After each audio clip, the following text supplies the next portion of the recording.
He controlled the city's most dangerous underworld, but tonight he was just a beggar shivering in the rain. He walked into the neon-lit diner, expecting disgust. Instead, a heavily plus-size waitress with a tired smile handed him a warm meal, unwittingly sealing her fate with the Mafia's most ruthless boss. The rain was coming down in sheets over Chicago, washing the grime of the city into the gutters. Inside Harrison's diner, a 24-hour joint located at the forgotten intersection of 4th and State, the smell of stale coffee and frying grease hung heavy in the air. Chloe Bennett wiped down the cracked laminate of booth number 4, her breathing slightly heavy. Chloe was a big woman, fat by the world's harsh, unspoken standards. Tipping the scales at over 250 pounds, she was used to the side eyes, the cruel whispers, and the blatant invisibility that came with her size. Society had a way of looking right through her, or worse, looking at her with pity. But Chloe had a spine made of steel, and a heart that was entirely too soft for the brutal city she lived in.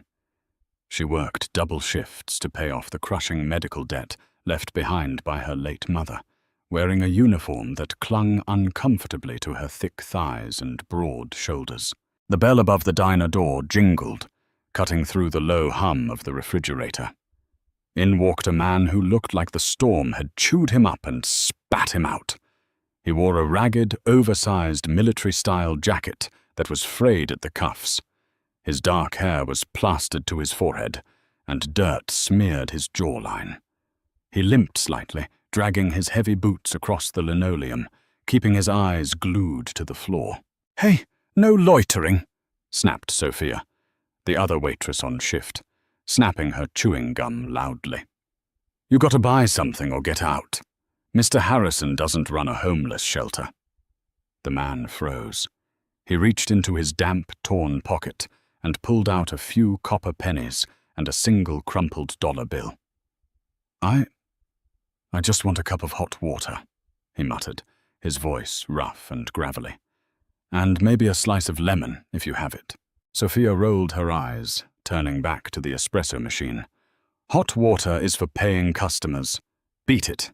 "Sophia, stop it," Chloe intervened, stepping out from behind the counter. Her heavy footsteps padded softly against the floor. She approached the man, ignoring the scent of damp wool and rain. When he finally looked up, Chloe felt a strange jolt in her chest. Beneath the grime and the scruff of a beard, his eyes were a piercing, striking amber. They were the eyes of a predator, sharp and calculating, completely at odds with his pathetic posture. "Please have a seat," Chloe said gently, gesturing to a booth near the radiator. "You're freezing." The man hesitated, then slid into the booth. He was Matteo Russo. Matteo wasn't a vagrant. He was the head of the Russo crime syndicate, a multimillionaire who held half the city's politicians in his back pocket. For the past 6 months, his life had been a nightmare of betrayal. His inner circle had been compromised. His ex-fiancée had tried to sell his secrets to a rival family, and he was surrounded by sycophants who only loved his power and his money. Disgusted by the shallow, parasitic nature of his world, Matteo had devised a test. He wanted to strip away the Rolexes, the tailored Armani suits, and the Bugattis. He wanted to see how the world treated him when he had absolutely nothing to offer. For 3 days, he had wandered the streets in disguise. He had been spat on, ignored, and threatened. He was about to give up on humanity altogether when he walked into Harrison's diner. Chloe didn't just bring him a cup of hot water. 10 minutes later, she walked over with a heavy tray balanced on her wide hips. She set down a massive plate of hot meatloaf, a mountain of mashed potatoes smothered in gravy, buttered green beans, and a steaming mug of black coffee. Matteo stared at the food, genuinely stunned. I can't pay for this," he stammered, keeping up his act. I showed you what I have. Keep your dollar, honey. Chloe smiled, a warm, genuine expression that transformed her face. She had a round face with soft cheeks, but her smile was radiant. It's on me. My shift meal. I'm trying to cut back on the late-night carbs anyway, she added, with a self-deprecating chuckle, patting her stomach. Eat. You look like you need it more than I do. Matteo watched her walk away, noting the way other customers averted their eyes from her large frame. He saw the harsh reality of her life in an instant. She was a woman mocked by the world, yet she was giving away her only meal to a stranger. As he ate the best meatloaf he had ever tasted, Matteo made a silent vow. He was going to find out everything about Chloe Bennett.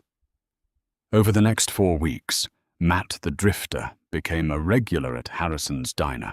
Every Tuesday and Thursday night, Matteo would leave his sprawling penthouse on the Gold Coast, strip off his silk shirts, and don the tattered jacket. His right-hand man, Dante, thought he was losing his mind. "Boss, with all due respect, this is insane," Dante had warned him one evening, sitting in the driver's seat of an armored black SUV parked 2 blocks away from the diner. "The Moretti family is making moves on the South Side docks, and you're playing dress-up to eat soggy fries with a waitress? You don't understand, Dante," Matteo had replied, rubbing the fake dirt into his hands. "For 2 hours a week, no one is trying to kill me. No one is asking me for a loan. And she looks at me like I'm a human being." It was true. Matteo and Chloe had formed an unlikely, deep bond. During the quiet hours of the night shift, Chloe would sit in his booth, folding napkins while they talked. She didn't hold back. She told him about her struggles. She told him how hard it was to exist in a body that society deemed unacceptable.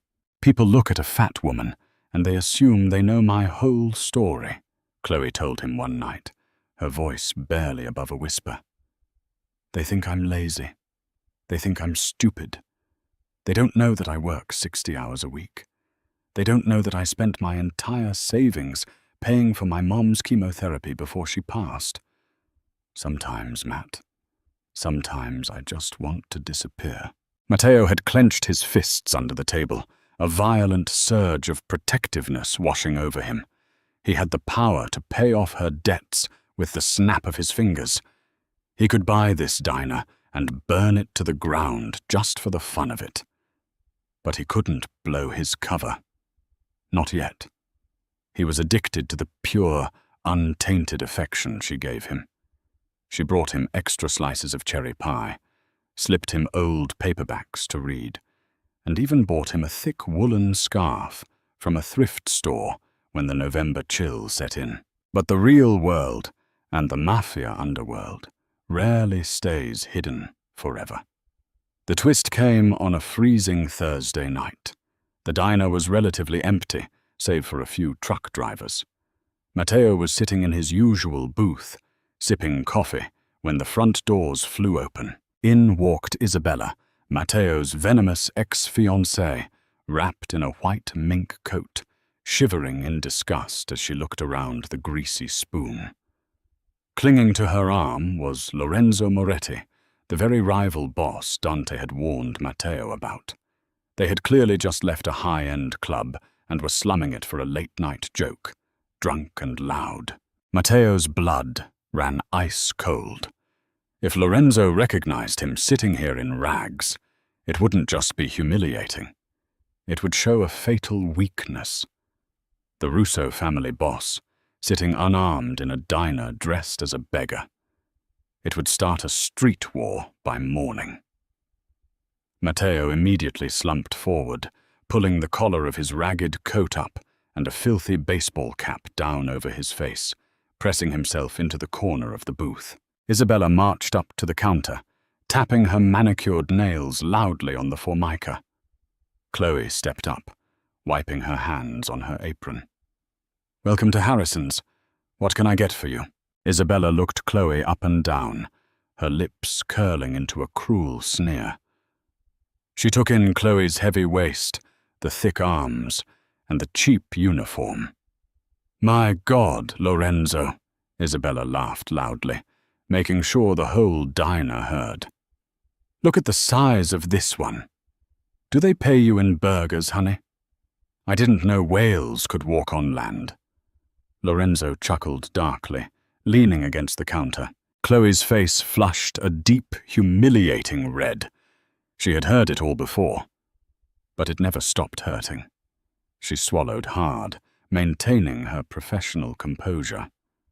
"If you aren't going to order anything, ma'am, I'm going to have to ask you to leave." "Oh, the whale speaks," Isabella mocked, stepping closer. "We want 2 black coffees, and make it quick. God, the smell in here is revolting." As Isabella turned her head, her sharp eyes scanned the diner. They landed on the ragged man sitting in booth 4. She squinted.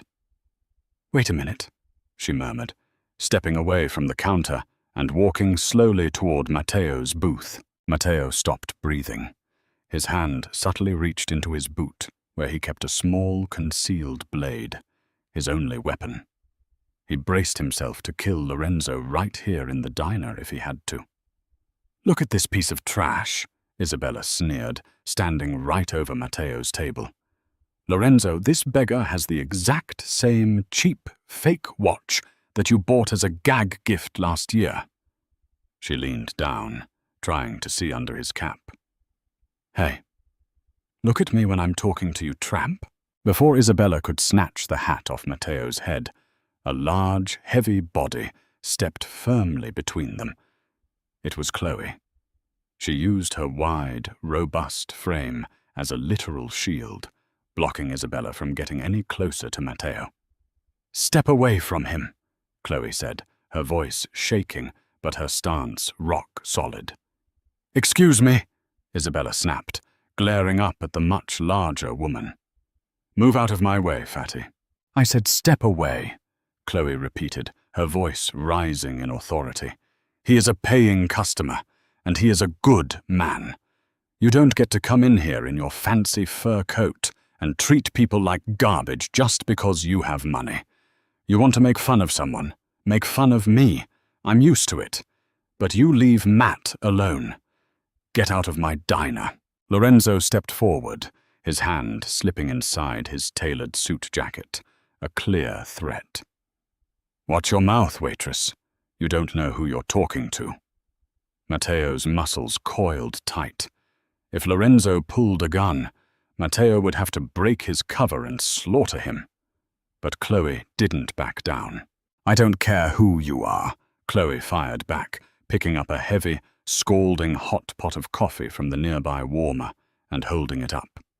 "I will call the cops, and while we wait for them, I will melt your face off with this French roast.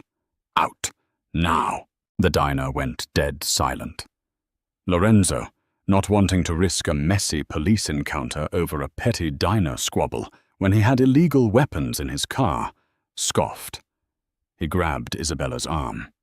"Forget it, Bella. The smell of this pigsty is ruining my suit anyway. Let's go." Isabella shot one last venomous glare at Chloe. "Disgusting!" she spat, before turning on her heel and storming out, Lorenzo right behind her. As the door swung shut, Chloe let out a massive, shaky breath. She set the coffee pot down, her hands trembling violently. She turned back to the booth, looking down at Matteo, who was staring up at her in absolute shock. "Are you okay, Matt?" she asked softly, a tear slipping down her cheek, though she quickly wiped it away. "I'm sorry about that. People can be so cruel." Matteo looked at this fat, beautiful, fiercely brave woman who had just put herself between him and a notorious mafia killer to protect him. She thought he was a helpless beggar, and she had risked her life for him. At that exact moment, Matteo Russo didn't just feel gratitude. He realized, with a terrifying certainty, that he was madly, completely in love with her. But a dark dread settled in his stomach. He was in love with her, and he was lying to her. When she found out who he really was, a violent, dangerous mafia boss, it wouldn't just break her heart, it would destroy her. The aftermath of the diner incident left the air thick with tension. Chloe couldn't shake the image of Matteo's eyes, the way they had sharpened, the way he had coiled his body like a spring. He wasn't just a drifter. He was dangerous. But she pushed the thought aside, chalking it up to the trauma of the street. 2 days later, the impossible happened. Chloe was handed a letter by the diner manager. It was an anonymous offer from a shell company called Phoenix Holdings. It claimed she had been selected for a grant to cover the entirety of her medical debts, along with a job offer at their corporate office, a secretarial position with a salary that would change her life. She brought the papers to the diner, her hands trembling. When Matteo arrived, looking as disheveled as ever, she showed him. "Matt, look at this. It's got to be a scam, right? No one just wipes out $20,000 in debt for a waitress," she said, her eyes wide with a mix of fear and hope. Matteo looked at the documents, his heart sinking. He had been sloppy. He had been too eager to save her, and he had used a firm too close to his actual empire. He had to pivot, or he would lose her before she even knew his name. "Maybe it's a blessing," he lied, his voice steady. "Maybe you're just that good, Chloe. Maybe someone noticed how hard you work." "I don't know," she murmured. "It feels heavy, like there's a price." "There is no price for kindness, Chloe," Matteo said, reaching across the table to cover her hand with his. His skin was rough, but his touch was grounding. "Take the job. If it's a scam, you walk away. If it's real, you finally breathe." She took the job. For 2 weeks, she lived a double life. By day, she sat in a glass-walled office in the heart of the city, processing files. By night, she returned to the diner to visit the homeless man she had fallen in love with. It was an agonizing, exhilarating game of charades. Matteo watched her thrive. She wore fitted dresses now, her confidence blooming like a wild flower in concrete. She was beautiful, curvy, soft, and powerful. But the Moretti family had been watching, too. Lorenzo Moretti, humiliated in the diner, had kept a tail on the waitress. He couldn't figure out why the beggar mattered to her. But he knew that in this city, you didn't touch a man's woman unless you wanted to break him.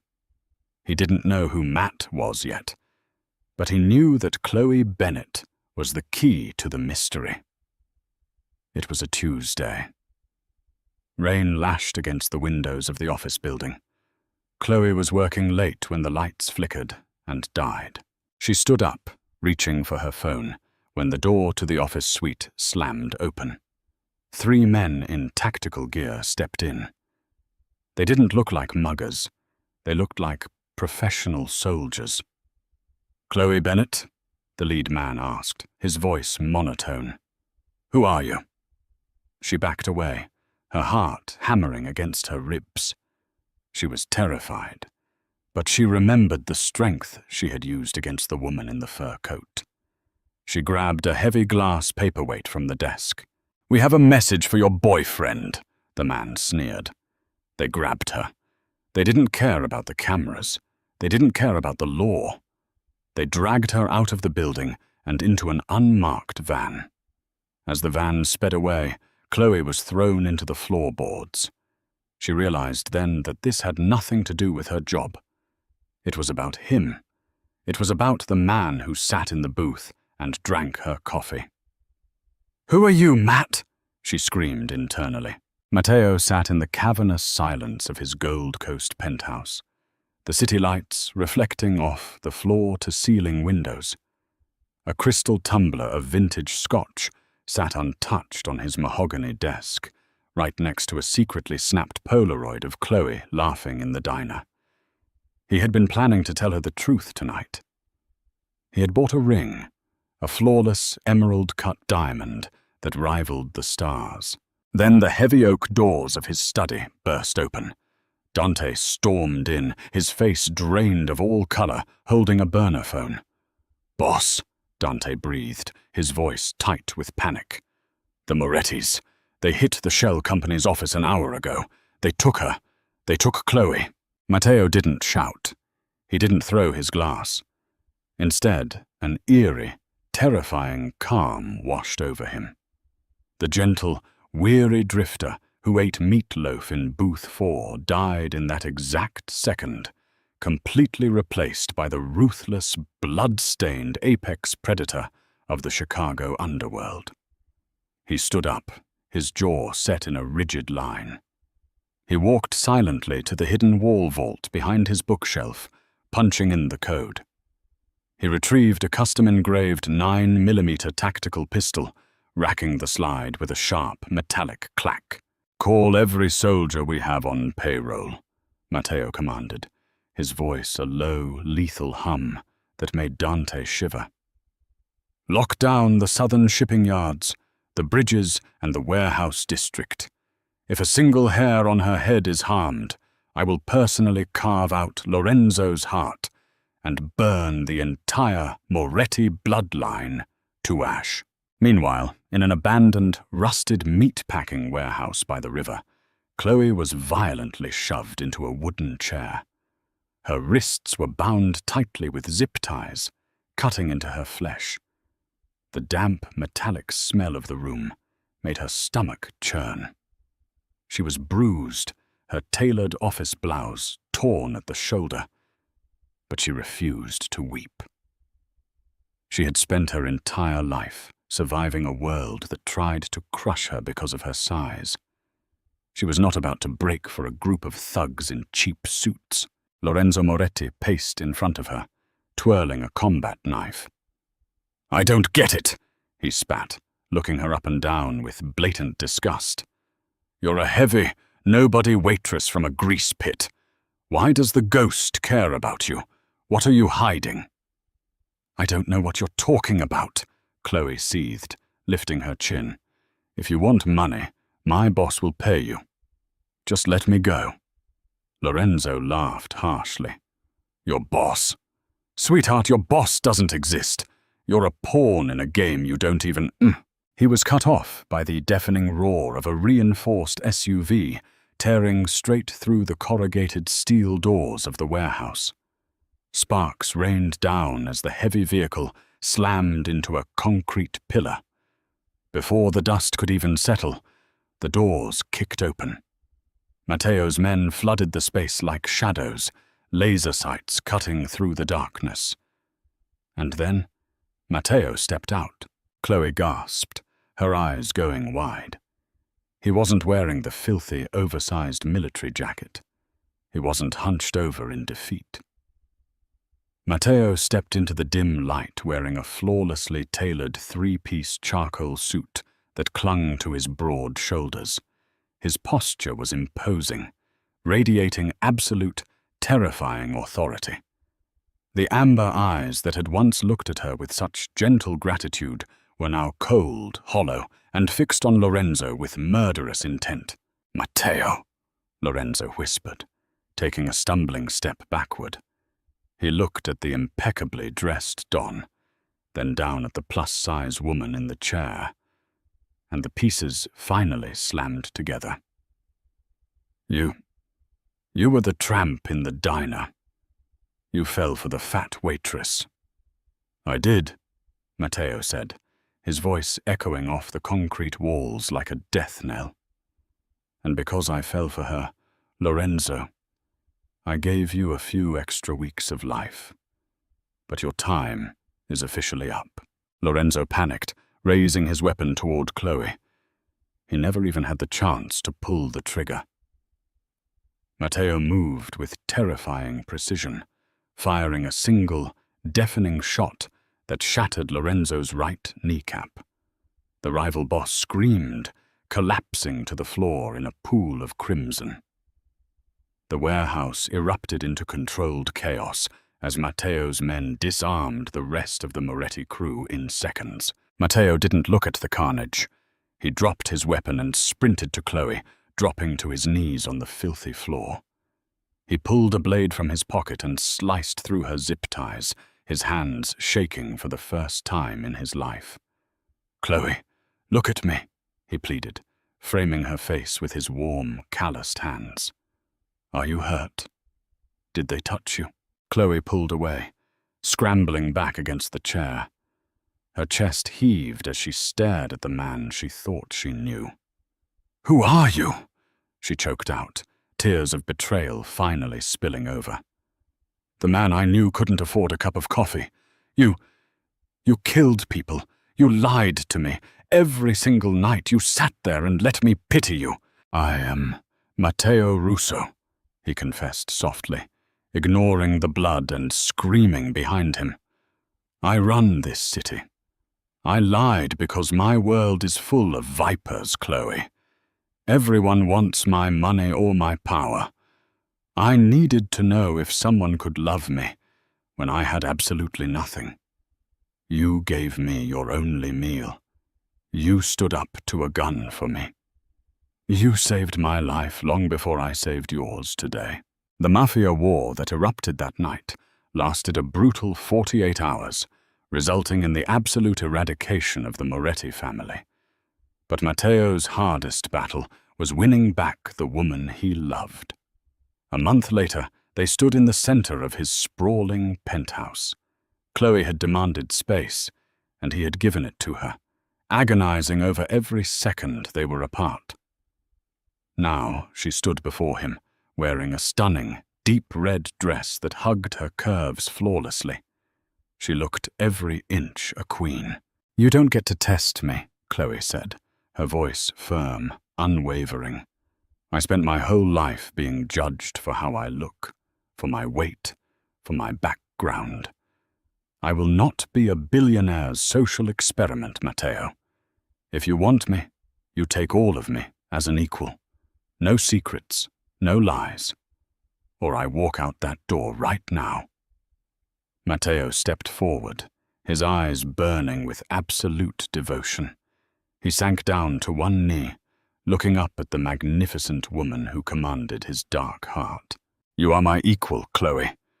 You are my queen," he vowed, his voice thick with emotion.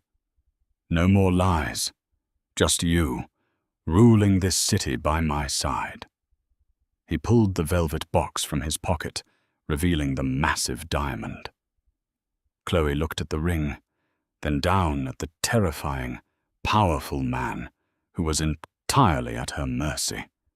A slow, radiant smile spread across her face as she offered him her hand. Life is rarely black and white, especially in a city built on shadows. Matteo and Chloe proved that true power isn't about the fear you instill or the wealth you hoard. It's about finding the one person who will fiercely protect you when you have nothing left to offer. The streets of Chicago still whisper about the plus-size waitress who tamed the devil, proving that a heart of gold is the most dangerous weapon of all. Did this story of unexpected love and hidden truths move you? If you enjoyed this wild ride, please smash the like button. Share this video with someone who loves a good twist and subscribe to our channel for more gripping dramas. Drop a comment below. Would you have forgiven him for the lie? We read every single one.